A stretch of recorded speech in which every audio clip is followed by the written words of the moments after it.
सभी को जय माता दी। आप सभी को नवरात्र की हार्दिक शुभकामनाएं। माता जी आपकी हर मनोकामना पूरी करें। बोल सच्चे दरबार की जय। नवरात्र के 9 दिन भक्ति और साधना के लिए बहुत पवित्र माने गए हैं। इसके पहले दिन माँ शैलपुत्री की पूजा की जाती है। माँ शैलपुत्री हिमालय की पुत्री हैं। हिमालय पर्वतों का राजा है। वह अड़िग है, उसे कोई हिला नहीं सकता। जब हम भक्ति का रास्ता चुनते हैं तो हमारे मन में भी भगवान के लिए इसी तरह का अड़िग विश्वास होना चाहिए, तभी हम अपने लक्ष्य तक पहुंच सकते हैं। यही कारण है कि नवरात्र के पहले दिन शैलपुत्री की पूजा की जाती है। माँ शैलपुत्री की कथा इस प्रकार है। एक बार प्रजापति दक्ष ने यज्ञ करवाने का फैसला किया। इसके लिए उन्होंने सभी देवी देवताओं को निमंत्रण भेज दिया, लेकिन भगवान शिव को नहीं भेजा। देवी सती भली भांति जानती थीं कि उनके पास निमंत्रण आएगा, लेकिन ऐसा नहीं हुआ। वो उस यज्ञ में जाने के लिए बेचैन थीं, लेकिन भगवान शिव ने मना कर दिया। उन्होंने कहा कि यज्ञ में जाने के लिए उनके पास कोई भी निमंत्रण नहीं आया है और इसलिए वहाँ जाना उचित नहीं है। सती नहीं मानी और बार बार यज्ञ में जाने का आग्रह करती रहीं।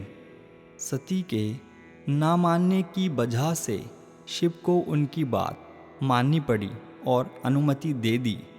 जब सती अपने पिता प्रजापति दक्ष के यहाँ पहुँची तो देखा कि कोई भी उनसे आदर और प्रेम के साथ बातचीत नहीं कर रहा है।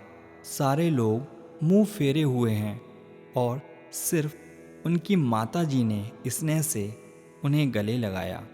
उनकी बाकी बहनें उनका उपहास उड़ा रही थीं और सती के पति भगवान शिव को भी तिरस्कृत कर रही थीं। स्वयं दक्ष ने भी अपमान करने का कोई मौका न छोड़ा। ऐसा व्यवहार देख सती दुखी हो गईं।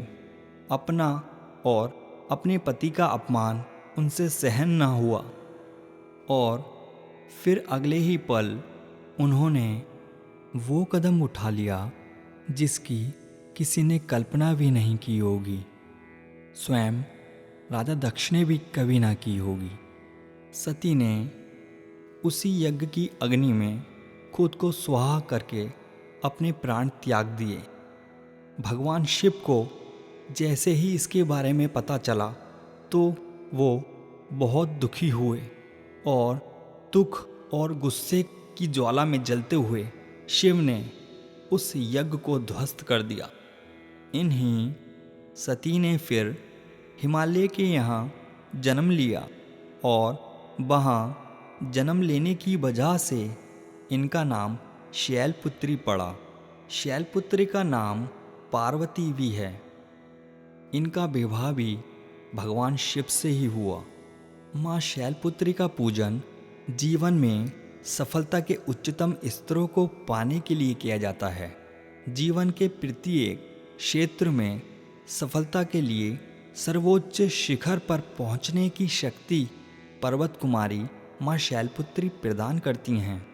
इनके एक हाथ में त्रिशूल तथा दूसरे में कमल का फूल रहता है। इनका वाहन बैल है। योग पुस्तकों में इनका स्थान प्रत्येक प्राणी में नाभि चक्र से नीचे स्थित मूलाधार चक्र को बताया गया है। यही वह स्थान है जहाँ आदिशक्ति कुंडलिनी के रूप में रहती है। इसलिए नवरात्र के पहले दिन देवी की उपासना में योगी मन को मूलाधार चक्र में स्थित करते हैं। इसी स्थान से योग साधना का प्रारंभ होता है। माँ का यह रूप साधक को साधना में लीन होने की शक्ति, साहस एवं बल प्रदान करता है। साथ ही आरोग्य का वरदान भी देता है। माँ के इस स्वरूप को सफ़ेद एवं लाल रंग की वस्तुएं बहुत पसंद हैं। इसलिए नवरात्र के पहले दिन इस स्वरूप के सामने सफ़ेद या लाल रंग के पुष्प अर्पित कर लाल सिंदूर लगाएं। गाय के दूध से बने पकवान और मिठाई का भोग लगाने से माँ भक्तों की मनोकामनाओं को पूर्ण करती हैं और दरिद्रता को दूर कर घर में सभी सदस्यों को रोग मुक्त करती हैं। ओम देवी शैलपुत्रै नमः। ओम देवी शैलपुत्रै नमः। ओम देवी शैलपुत्रै नमः। ओम देवी शैलपुत्रै नमः। अगर आप कथा सुन रहे हैं और हमारे चैनल पर नए हैं तो मेरी आपसे हाथ जोड़कर विनती है कि प्लीज़ चैनल को सब्सक्राइब करें, वीडियो को लाइक करें, शेयर करें और अपना सुझाव हमारे कमेंट सेक्शन में ज़रूर मेंशन करें। जय माता दी।